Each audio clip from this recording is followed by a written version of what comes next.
مذکر مؤنث کا معاملہ ایسا گڈھب ہے کہ اس کا منطقی جواب نہیں دیا جا سکتا. میں کھانے پینے کی چیزوں کی بات نہیں کر رہا ہوں کہ دہی ایک علاقے میں کھایا جاتا ہے اور دوسرے میں کھائی جاتی ہے.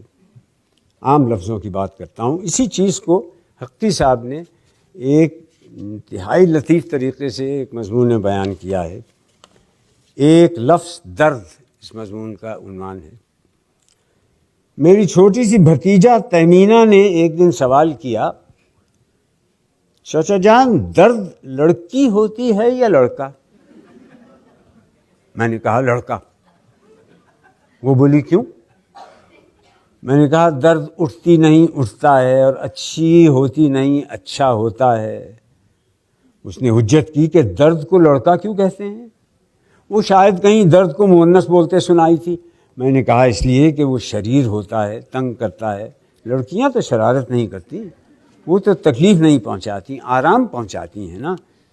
وہ بولی مگر تکلیف تو لڑکی ہے اور آرام لڑکا.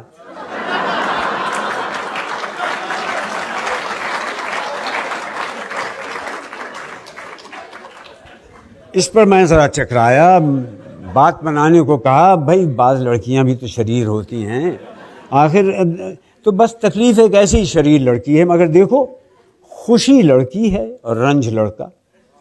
اکثر اچھی اچھی چیزوں کو لڑکی ہی بنایا گیا ہے.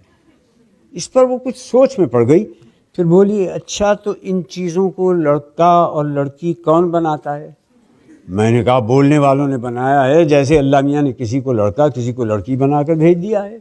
کہنے لگی وہ تو اس لیے بناتے ہیں کہ بڑے ہوں گے تو ان کا بیاہ ہو جائے گا. تو کیا درد اور تکلیف کا بھی بیاہ ہو سکتا ہے؟ اس کی منطق میرے لیے خاصی ٹیڑھی کھیر بن گئی تھی. پہلے تو میں فقط ہنس دیا ذرا مہلت لینے کے لیے کہ کوئی نکتہ سوجھے تو اس کو کچھ بتاؤں. کچھ نہ کچھ تو مجھے کہنا تھا. میں نے کہا ہاں ہو سکتا ہے، بلکہ ہوتا ہے. جسمانی درد کا دلی تکلیف کے ساتھ جوڑ لگتا ہی ہے، دونوں ایک ہی ذات کے ہیں.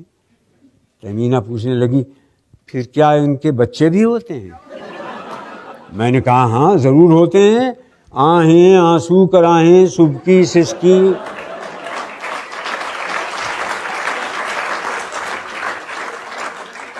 انہی کے بچے تو ہیں. آنسو کو شاعر لوگ شریر لڑکا ہی بتاتے رہے. آنسو ٹھہرتا نہیں، گھر سے نکل پڑتا ہے. وہ بولی ٹھہریے ٹھہریے، ایک آنسو کو چھوڑ کر یہ تو سب لڑکیاں ہی لڑکیاں ہیں. آہیں کراہیں توبہ اف سسکی. میں نے کہا کیا مذائقہ ہے، ان کے لیے کوئی جہیز وغیرہ کا انتظام تو کرنا نہیں پڑتا. اب اس نے پوچھا کہ انہیں پہچانتے کیسے ہیں کہ کون لڑکی ہے اور کون لڑکا؟ میں نے کہا ایسے ہی جیسے آدمیوں کو، یعنی نام سے. اب کسی کا نام شاہدہ ہے تو وہ لڑکی ہے اور شاہد ہے تو وہ لڑکا. شاہد کی طرح زاہد، قاصد، والد، مرشد، قائد سب لڑکے شمار ہوں گے. یہاں میں نے خود ہی اپنے آپ کو پھندے میں پھنسا لیا. وہ جھٹ بولی مگر قاعدہ تو لڑکا ہے. جب شاہدہ لڑکی ہے تو قاعدہ اور فائدہ لڑکے کیسے ہو سکتے ہیں؟ شاہدہ تو آتی ہے اور قاعدہ پڑھایا جاتا ہے، اور فائدہ بھی ہوتی نہیں ہوتا ہے. میں پھر کھسیانی ہنسا. بولا دیکھو یہ ذرا زیادتی ہو گئی، مگر سنو قاعدہ کی جمع قواعد کو مؤنث بنا دیا ہے. وہ فوراً بولی قواعد بن جاتے ہیں یا بن جاتی ہیں؟ ابھی تو آپ نے کہا کہ قواعد کو قاعدہ کے بدلے میں لڑکی بنایا گیا ہے. میں نے سنجیدگی قائم رکھنے کے لیے کہا مطلب یہ ہے کہ سن کر یا پڑھ کر اس کی آواز سے محسوس ہو جاتا ہے کہ لفظ مذکر ہے یا مؤنث. اس نے اپنی چلائی، کہنے لگی مجھے تو درد لڑکی لگتی ہے. میں نے پیچھا چھوڑانے کو کہا ہاں چلو تم یوں ہی بولا کرو، اور لوگ بھی بولتے ہیں، تم اکیلی نہیں ہو.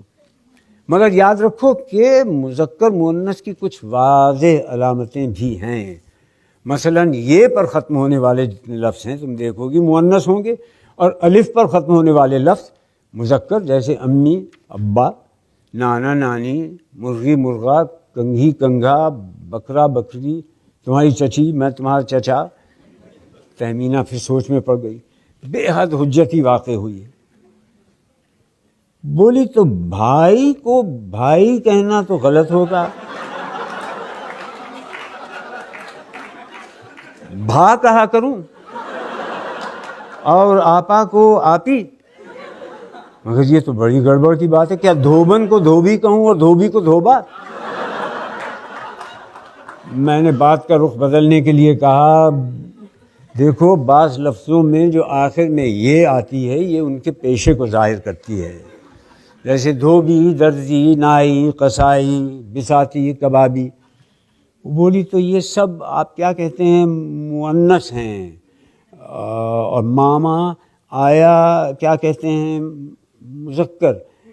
تو آیا آئی کہ آیا آیا؟ وہ پھندے پر پھندا ڈالتی جا رہی تھی. مجھے ایک ضروری کام یاد آ گیا. میں نے کہا ابھی تمہیں یہ باتیں سمجھانا بہت مشکل ہے.